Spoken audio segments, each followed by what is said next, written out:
السلام عليكم، ازيكم عاملين ايه؟ يا رب تكونوا بخير. لو اول مره تشوفوني انا نونا ودي قناتي. لايك وشير للفيديو لو عجبكم. النهارده طبعا اول الشهر او فطار اول الشهر. فطار يعني لازم يكون رايق شويه ويكون يعني دسم شويه او مغذي شويه. طبعا نعمل بيض مدحرج ومربى وجبنه.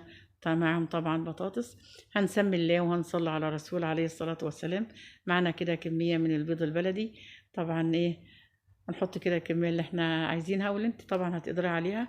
نزلتي عليها بمعلقة ملح ونص ليمونة بس عشان لون الحلة ما يتغيرش. طبعا معانا حطينا البيض على النار ينسلق. وطبعا معانا كده بطاطس قشرناها قطعناها مكعبات كده زي ما انتوا شايفين، بس مش تكون لا تخينة قوي ولا رفيعة. طبعا البيض كده احنا ولعنا عليه وسيبناه على النار عشان ينسلق. وغسلنا البطاطس وجهزناها وحطيناها في حلة. ونزلنا عليها برضو بمعلقة ملح. وهنسيبها بس انا عايزاها يا دوبك الميه تغلي، يعني انا مش عايزاها تغلي تستوي. انا عايزه بس يا دوبك تغلي بس. طبعا لسه بدات الرغوه تطلع كده او الريم اللي طلع عليها ده. بلمه كده وايه يعني ارميه في الحوض.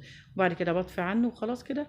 انا مش عايزه اسويها بس يا دوبك تاخد لون يعني سيكه كده من السوا. طبعا صفيت عنها الميه وحطيتها في ميه ساقعه عشان ايه توقف السوا بتاعها.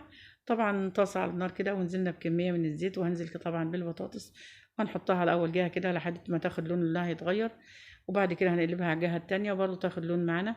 طبعا أنا في الوقت ده نقلتها على العين التانية ولعت عليها، وطبعا معايا كده ممكن تحطي معلقتين سمنة بلدي أو معلقتين زبدة على معلقة زيت بس عشان الزبدة ما تتحرقش. وطبعا إيه، في الوقت ده البطاطس طبعا خدت لون معانا. طبعا اكتر من كده طبعا هتتحرق معاكي وهتكون مش حلوه. احنا عايزينها طبعا تكون بس ناشفه ومقرمشه من بره وطريه وجوسي من جوه كده، وتكون ايه معاكي ايه تحبي تاكليها. طبعا بس بشيل اي حاجه وقعت منها كده وايه ننضف الزيت، ممكن لو في مصفى كمان بتصفيه. طبعا بنزل كده بالرصة التانية. وطبعا انا في البيض في الوقت ده في الطبق او في الطاسة اللي انت هتعمليها.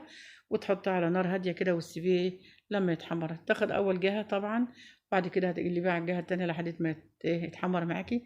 طبعا البيض المضحك ده طبعا انتوا عارفين بيبقى غالي قد ايه والحاجات ديت.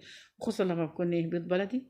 طبعا انا قلبته كده وخد لون. طبعا نزلت بالرصة التانية وبرضه حمرتها كده. وايه هطلع معايا. بتصدقوا كانت هي بتاكل مني اول باول لانها طبعا بتبقى ناشفه من بره كده ومقرمشه. وبتبقى طعمها حلو جدا.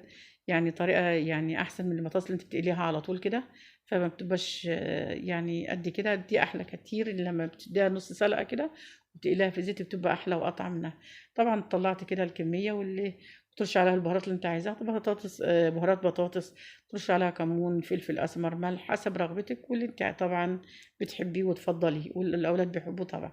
طبعا كده برضو البيض نزلناه ونزلنا عليه برضو رشينا عليه حبة كمون كده وملح. والبطاطس قلبنا كده البهارات اللي نزلنا عليها. طبعا معانا مربى ومعانا جبنة. ومعانا كده البطاطس اللي قلينا قلية يعني حلوة جدا وهتعجبكم الطريقة ديت. معانا طبعا البيض المدحرج. طبعا الكل هيحبه. طبعا احنا مش هنعمله كل يوم طبعا، دي طبعا بالميزانية بتبقى لسه موجودة معانا ومرحرحة كده واخدة كفايتها معانا. فهنحب نعمله طبعا لأنه طبعا عاد غالي ومكلف. هتقدمه كده فطار ملوكي. فطار سريع مش هياخد منك وقت. هتحبوه جدا والكل هيحبه. لو عجبكم الفيديو ما تنسوش اللايك والشير وتكتبوا لنا كده كومنت وتعليق منكم. وطبعا نسينا نقول طبعا بالهنا والشفا للي شاف وللي كل. انتهى الفيديو ونشوفكم فيديو جديد ان شاء الله. ومع السلامة، باي باي.